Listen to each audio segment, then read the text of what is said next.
Bien, ya veníamos hablando de las complicaciones crónicas y habíamos hablado de las microvasculares y macrovasculares y nos habíamos quedado ya en la última de las microvasculares, enfocándonos a la neuropatía diabética y ya posteriormente hablamos de las macrovasculares, las misceláneas, etcétera. Y nos habíamos quedado dentro de lo que son la clasificación de las neuropatías diabéticas. Y estas pueden ser de tres grandes grupos, pueden ser metabólicas, pueden ser isquémicas o pueden ser compresivas. Habitualmente la más común de todas es que sea metabólica bajo la forma de polineuropatía. Esta habitualmente tiene un inicio insidioso y esto es progresivo. La isquémica como mononeuropatía son súbitas y con remisión espontánea. Y las compresivas, las mononeuropatías también, pero con fenómenos compresivos, estas son más progresivas y el tratamiento suele ser quirúrgico. Un ejemplo característico es la comprensión del nervio mediano, ¿no es cierto? Que habitualmente nos suele traer adormecimientos en los tres primeros dedos de la mano, comenzando con el pulgar, el índice y el medio, que es el famoso síndrome del túnel carpiano. Cuando hablamos de la neuropatía más frecuente en el paciente diabético, estamos hablando de la polineuropatía simétrica distal. Ojo con este término. Simétrica. Significa en las dos piernas o en los dos brazos, en las dos manos, etc. Los síntomas habitualmente son pérdida de la sensibilidad distal, puede haber hiperestesia, parestesia, extensiones proximales, dolor neuropático, que suele ser en reposo y empeoran en las noches. Y hay un síntoma más que acá podríamos añadir, que es la alodinia. No sé si lo han escuchado alguna vez. Pues la alodinia simplemente es el dolor que ocurre en las extremidades distales al solo roce con el viento o al solo roce inclusive con una sábana. ¿Ya? Entonces no es más que toque las sábanas, las piernas o el pie y ya sienten un dolor. Eso se llama alodinia. Algunos sienten como ardor, otros sienten como hormigueo, otros como punzadas, clavadas, corrientes, e incluso algunos no manifiestan ningún síntoma. ¿Ya? Entonces, estas sí son las formas más frecuentes de presentación. Otros llegan a ambos extremos de tener algunos hiperestesias, llegan a tener con el tiempo algunos hipoestesias, a tal extremo que cuando comienzas a ver la sensibilidad periférica, no sientes lo que estás frotando sobre la superficie de la piel, a tal extremo de que ellos se pinchan con un vidrio, con tierra, con clavos, etcétera, cuando andan descalzo y no se dan cuenta que está sangrando o que está infectado. Es por eso que una de las recomendaciones es de que no anden descalzo, porque la sensibilidad suele alterarse y fácilmente puede desarrollar un pie diabético más próximamente. Hay otra variante que es la polirradiculopatía diabética, que se caracteriza por incapacidad en territorio de una o más raíces nerviosas. Y esto no solamente acompaña a un fenómeno sensitivo, sino también a un fenómeno motor y compromiso sensitivo y motor. Suelen resolverse espontáneamente entre los 6 a 12 meses. La mononeuropatía es un dolor o debilidad motora en el territorio de un solo nervio, menos frecuente que la polineuropatía simétrica y que suele ser de afectación sobre todo en el rostro. La más frecuente es la del parálisis del tercer par craneal. ¿Ya? Entonces, que vendría a ser una ptosis oftalmoplégica con miosis normal a la luz. Entonces, a ver, este señor tiene parálisis de qué par craneal, a ver si alguien me puede decir. A ver, ¿qué par craneal? Vamos. Motor ocular común. Fuerte, no escucho. Motor ocular común. Motor ocular externo, el tercer par craneal, ¿no es cierto? Entonces, ¿cómo? ¿Cómo es habitualmente ese ojo? Tiene ptosis palpebral y cuando abres ese párpado, ¿no es cierto? ¿Con qué te vas a encontrar? ¿Miosis o midriasis?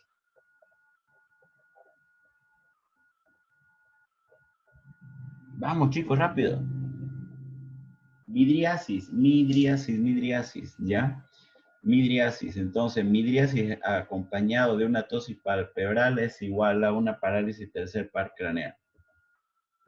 Neuropatía autonómica, esto también suele ser muy frecuente y aquí afecta múltiples aparatos y sistemas con afectación del sistema colinérgico y noradrenérgico a nivel cardiovascular, digestivo, génico urinario, metabólico, etc. Por ejemplo, a nivel pupilar puede haber episodios de miosis con mala adaptación a la oscuridad. A nivel cardiovascular, lo más común es la hipotensión ortostática. Entonces, de repente están durmiendo, se despiertan de golpe y sienten un mareo con sudoración, diaforesis, taquicardia. Cae la presión arterial en ese momento si lo tomas de forma correcta. Pueden sufrir ellos episodios de síncope por esa situación o muerte súbita o intolerancia al ejercicio. Hay taquicardia en reposo. Y entonces, el paciente diabético, encontrar estos datos son datos autonómicos, ya son neuropatía autonómica. A nivel gastrointestinal puede haber disfagia, gastroparesia, puede haber diarrea, incontinencia fecal. Entonces, miren, acá hay los dos extremos. El paciente diabético a nivel gastrointestinal produce diarrea o estreñimiento, es la pregunta. Después puede producir ambas situaciones, ¿ya? Lo más común, obviamente, es que haya diarrea. El tema de la gastroparesia es común, se sienten hinchados ellos todo el tiempo, ¿ya? Comen poco y se hinchan demasiado, sensación de plenitud gástrica. A nivel urinario, las vejigas neurogénicas con retención urinaria o incontinencia urinaria. O no retienen o se les escapa la orina. Puede haber impotencia, puede haber eyaculación retrógrada, sequedad vaginal. Este es un dato frecuente en las mujeres, sobre todo mayores de 60 años.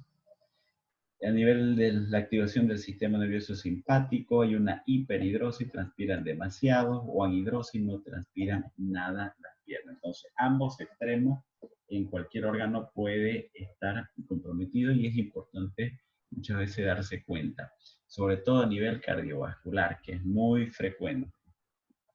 Para eso, ¿qué es importante? El control de la glicemia, evitar neurotoxinas, suplementos vitamínicos, sobre todo vitamina B6, B12 y folatos. Y el tratamiento, sobre todo, tienen que saber que es sintomático, que se controla, que el tratamiento no es curativo. Tienen que saber que no hay un solo medicamento que pueda controlar todas estas alteraciones neuropáticas, que tengo que buscar y ajustar el medicamento al paciente, ¿ya? No al paciente al medicamento. Tengo que ir cambiando de medicamentos hasta encontrar el ideal y la dosis ideal que me obtenga el mayor efecto posible, disminuyendo el dolor y regularizando todas aquellas molestias relacionadas a la sensibilidad. Entonces, aquí hay dos grandes grupos, miren, el tratamiento etiopatogénico de la polineuropatía diabética con este maravilloso medicamento que es el ácido alfa-lipoico y el tratamiento sintomático del dolor, que lo podemos hacer con antidepresivos, anticonvulsivantes o con analgésicos opioides. Y dentro de esos tratamientos sintomáticos, como les mencioné, hay una gran variedad. Pero la combinación en realidad es lo que nos va a ayudar a controlar estos síntomas tan molestos que sufren estos pacientes. Este medicamento es muy, pero muy bien tolerado. Yo lo sé utilizar con relativa frecuencia con buenísimos resultados. El ácido alfa-lipoico. Estos los preparan en, lo, en, lo, en los laboratorios o más frecuentemente en las farmacias. No hay en toda para comprar de una. Los preparan para que puedan comprar por 30, 60, 90, etc. Mientras más compres, el costo es menor. Las otras opciones son moduladores GABA, antidepresivos, antiepilépticos, neuroestimulantes o los AINES que ya habíamos mencionado. En realidad, la combinación sería uno de estos asociado al ácido alfa-lipoico para tener un excelente resultado. Este ácido alfa-lipoico, al igual que el ácido tióctico, lo que van a hacer es disminuir el dolor, el ardor, las parestesias y el adormecimiento, que son los 4 síntomas cardinales de la neuropatía. 600 miligramos una vez al día, ya por unos 3 meses a 6 meses, y van a ver el resultado. Incluso dentro de las primeras 4 semanas ya se puede ver resultados muy favorables.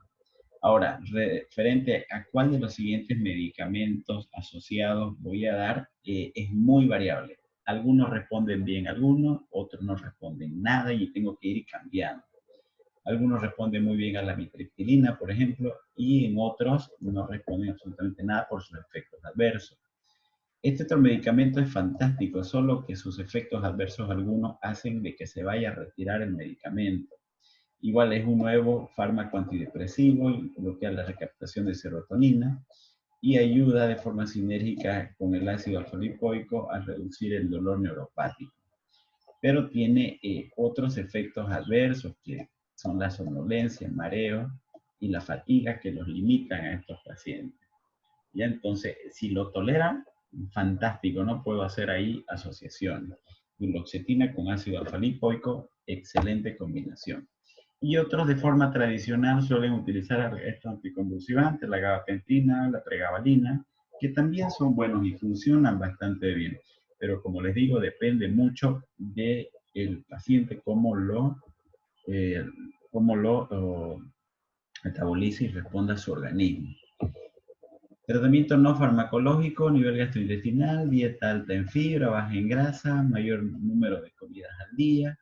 A nivel cardiovascular, la hipotensión ortostática, la taquicardia en reposos, etcétera, con ingesta adecuada de sodio, evitar la deshidratación y los diuréticos, uso de medias de compresión y inclusive la actividad aeróbica, física, gradual, les ayuda bastante porque van ellos superando sus propios fenómenos de resistencia que están alteradas. Sus resistencias vasculares periféricas están alteradas.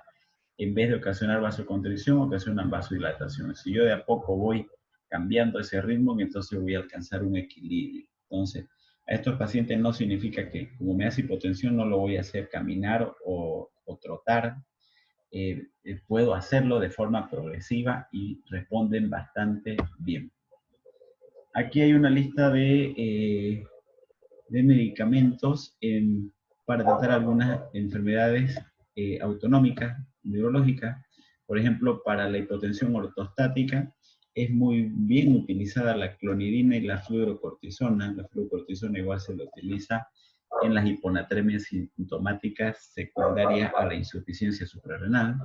Las gastroparesias, entonces ahí voy a dar la metoclopramida, la domperidona, ambos muy bien tolerados como procinéticos. Cuando hay diarrea, bueno, aquí puedo utilizar metronidazol o loperamida, que es lo más común utilizado. La cistopatía, el betanecol, muy bien utilizado. Y para la disfunción eréctil, bueno, ahí tienen al sildenafil. Ahora, entrando al pie diabético, ustedes saben, es la principal causa de amputación no traumática en Estados Unidos. Esto puede ser totalmente prevenible con todas las medidas de higiene y que deben ustedes aconsejar a todo aquel paciente diabético que no tiene pie diabético, obviamente, pero para evitarlo, deben siempre promocionarlo. 15% de los pacientes con diabetes desarrollan úlceras en los pies y 15 a 24% tienen riesgo de amputación. El común denominador, como hemos venido diciendo en todas las complicaciones crónicas, es la hiperglucemia, por una parte, el acúmulo de los productos de la glucosilación avanzada, los fenómenos de microtrombosis en la vasa vasorum y en la vasa nervorum, y todo ello acompañado de un proceso proinflamatorio vascular hace de que comiencen a generarse todos estos cambios en la micro y macrovasculatura cuando hablamos de pie diabético. Cuando hablamos de pie diabético, necesariamente tiene que haber neuropatía asociada. No hay pie diabético que no tenga una neuropatía. ¿Ya? Entonces, se ha visto inclusive que la complicación de la neuropatía diabética aparece inevitablemente en los pacientes en el 50% de los casos. Es decir, que tiene 50% de no tenerlo y 50% de sí tenerlo en algún momento. Y el hecho que haya esta afectación neuropática hace que haya mayor o menor sensibilidad en el pie y mayor probabilidad de que se complique por alteración de los fenómenos trombóticos en la vasculatura, lo que hace que sufra el pie áreas de hipoxia, más de nervación asociada, pues fácilmente se ulcera el pie. Entonces aparece neuropatía, traumatismo, hay fenómenos macrovasculares con disminución del flujo sanguíneo por las microtrombosis, y esto obviamente hace que se asocien infecciones al área que suelen estar ya anaeróbicas, ¿no es cierto? Entonces por eso que actualmente los gérmenes que más frecuentes que se asocian son gérmenes anaeróbicos o aeróbicos facultativos. Entonces miren, esta es la secuencia. Se comienza a ulcerar, se infecta, se gangrena y termina en amputación. En infecciones superficiales, cocos gram positivos, infecciones profundas, entonces aquí ya son polimicrobianas, con enterococo, enterobacterias, pseudomonas y anaerobios. Inflamaciones extensas, necrosis y gangrena ya por estreptococos naviroides, bacteroides y clostridium. Hay una clasificación muy común y que sigue utilizándose desde hace muchísimos años, que es la clasificación del pie diabético de Wagner, ya que va en 5 graduaciones, incluidas el 0, donde el 0 significa simplemente que es un paciente que tiene un pie de riesgo. A quienes le llamo pies de riesgo, los que tienen callos, tienen prominencia de los metatarsianos y hay deformidades óseas. Ese paciente tiene un pie de riesgo. O aquel que anda descalzo, aquel que es indisciplinado, también se convierte en un paciente con pie de riesgo. En el grado 1 ya son úlceras superficiales, donde hay una destrucción del espesor total de la piel, donde toma la epidermis, parte de la dermis, etc. En el grado 2 ya son úlceras más profundas, penetra la piel grasa y ya va más allá de la dermis, comprometiendo ya los ligamentos, pero no llega a afectar todavía al hueso. Aquí estas úlceras profundas obviamente sí son infectadas, hay secreción, etc. En el Wagner 3 hay úlceras profundas y aquí ya viene asociado a abscesos. Entonces significa que acá está la epidermis, la dermis, los ligamentos, incluso, ¿no?, muchas veces acompañado de compromiso de tendones y suele llegar a afectar aquí el hueso produciendo osteomelitis. Aquí hay mal olor, hay secreciones, etc. En el grado 4 ya hay una gangrena que es limitada acá por el tema ya de la extensión. Hay necrosis de una parte del pie, de los dedos, del talón o de la planta. Aquí no solamente hay compromiso de todas las capas de la piel y del hueso, sino que ya viene asociado con abscesos e infecciones y compromiso vascular significativo que compromete la oxigenación llevando a gangrena. Y en el grado 5, que es una gangrena mucho más profunda, donde afecta a todo el pie con efecto sistémico. Entonces el grado 5 ya es prácticamente cuando compromete toda la extensión del pie y la infección pasó a comprometer a nivel sistémico. Entonces aquí hay unas variantes, ¿no es cierto?, donde aquí hay una úlcera que compromete todo el espesor de la piel, ¿no es cierto?, y algunas otras regiones de los dedos con cambios en la coloración. Estas son grado 1, ¿no es cierto?, la que vimos anteriormente es grado 2, aquí hay cambios en la coloración bastante significativos. Aquí vemos ya úlceras superficiales, un grado 4, ¿no es cierto?, con una necrosis ulcerada, abscedada en este nivel, y en otros lugares también ya está comenzando a necrosarse, sobre todo a nivel interdigital. ¿Qué es lo que debo hacer en estos casos? ¿No es cierto? Tengo que tener criterios clínicos, solicitar laboratorios, biometría hemática química sanguínea, si hay secreciones hay que cultivar, y estudios de imagen para demostrar la afectación ósea que puede o no haber. Necesariamente para ver el compromiso vascular tengo que solicitar una ecodoppler vascular venosa y arterial del miembro inferior comprometido. Entonces se va asociando, ¿no es cierto?, a compromiso neurológico que puede ser sensorial, puede ser motor, puede ser autonómica, macroangiopática o microangiopática. Dependiendo el tipo de afectación que tenga, habitualmente hay una combinación de todas estas que les estoy mostrando.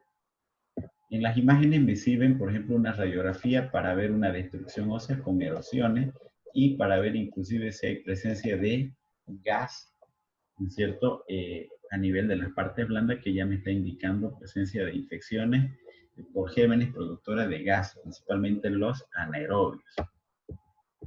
En relación a los antibióticos, bueno, se hacen combinaciones de antibióticos para cubrir, dependiendo si es una úlcera profunda con abscesos, pues tengo que cubrir gérmenes gram positivos, negativos y anaerobios. En tales casos hago combinación de 2 o 3 antibióticos. ¿Listo? Todos estos cuidados del pie diabético en realidad son los que se debería hablar con la familia del paciente diabético y con el mismo paciente para evitar en lo posible que lleguen a estas complicaciones. Por ejemplo, lavar bien todos los días el pie con agua tibia, revisar los pies todos los días para ver si hay alguna cortadura, lesiones, ampollas, cambios en la coloración, si tiene la piel seca, usar cremas humectantes, usar una piedra que se llaman de pomes o una lima de cartón para limar suavemente los callos, cortar las uñas de los pies una vez a la semana cuando sea necesario. Idealmente, todo paciente que tiene diabetes debe visitar al podólogo ya al menos una vez cada 6 meses y todos los cuidados debe hacerlo de forma diaria. Siempre utilizar pantuflas o zapatos para protegerse los pies de las lesiones, usar calcetines o media para evitar las ampollas. ¿Ya? No caminar descalzo en ningún momento. Evidentemente la excepción es cuando uno se va a entrar a duchar. Y por último ya las complicaciones macrovasculares, y dentro de ellas ya están las enfermedades vasculares periféricas, que las causas principales son una reducción de la perfusión debida al compromiso macrovascular, donde se compromete más a nivel distales, principalmente las arterias tibiales y peroneas. Estas suelen ser de 15 a 40 veces más probables de sufrir amputación de un miembro inferior, y en las personas mayores de 70 años tienen el riesgo de 70 veces mayor de amputación. Entonces, ellos suelen hacer una insuficiencia arterial aguda. La insuficiencia arterial aguda significa que hay una desprovisación de oxígeno a nivel periférico, ocasionando adormecimiento y un dolor bastante, pero bastante intenso y tenebrante en todo el trayecto de la falta de circulación a nivel distal. Y esto muchas veces va acompañado de efectos protrombóticos por presencia de coágulos dentro del torrente circulatorio arterial. Y en las personas mayores de 60 años, la causa más común es la arteriosclerosis. ¿Ya? Entonces, fenómeno inflamatorio con presencia de placas de grasa y de ateroma dentro de la vasculatura arterial. Y esta arteriosclerosis, ustedes bien saben, puede ser a nivel de las mismas arterias aorta, pueden ser a nivel de la carótida, pueden ser a nivel inguinal, puede ser a nivel de las extremidades inferiores. En cualquier lugar, siempre que haya la predisposición, entonces se va a presentar la arteriosclerosis. Afecta al grupo de edad más joven, no hay diferencia por género, los fumadores suelen ser más afectados y avanza con mayor rapidez. Y los síntomas habitualmente de que hay una enfermedad vascular periférica son la claudicación intermitente, obviamente por una hipoxigenación distal con un dolor bastante importante incluso en reposo. Para eso, ¿qué es lo que yo tengo que hacer en todo paciente diabético que viene en la consulta? Siempre palpar los pulsos pedios, ¿ya? Palpar los pulsos tibiales de esta región, los pulsos popliteos, y comparar con el ipsilateral, ver la intensidad de cada pulso, y si hubiera una disminución en la intensidad, pues tendrán que realizar ahí el respectivo estudio vascular periférico. Hay 4 etapas entonces en las enfermedades vasculares periféricas. Está la enfermedad oclusiva, sin síntomas. Está la claudicación intermitente, el dolor isquémico y por último, donde hay isquemia, donde hay hipoxigenación, hay tendencia a la infección y a la gangrena. Para eso, en primera instancia, tendré que controlar los factores de riesgo, principalmente dejar de fumar, caminar a pesar del dolor, aunque suene bastante incómodo e ilógico, y por último, intervenciones quirúrgicas si lo amerita en el caso de que haya oclusión arterial. Entonces, no se olviden, siempre que un paciente diabético tenga un pie diabético, ¿no es cierto? Siempre, o un compromiso vascular periférico, siempre va asociado a un fenómeno neuropático. Entonces, neuropatía asociada a un compromiso vascular, eso me lleva a una lesión, a una úlcera.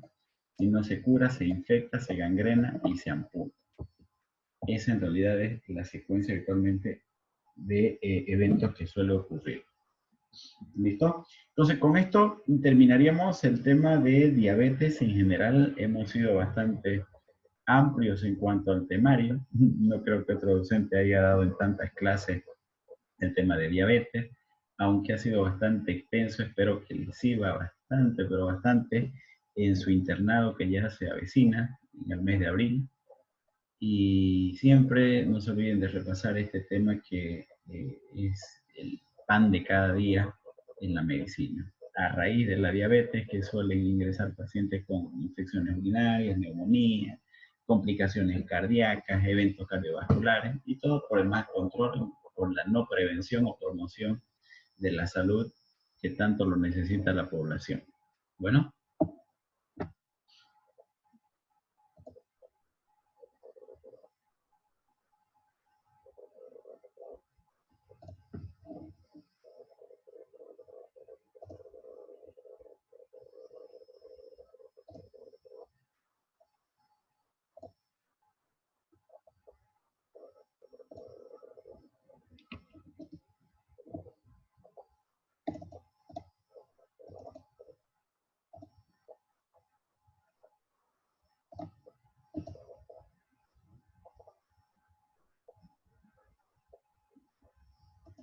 Bien, chicos, entonces vamos a pasar a la otra clase, ¿ya? De paratiroides para no demorarnos más, ¿ya? Ahí los veo.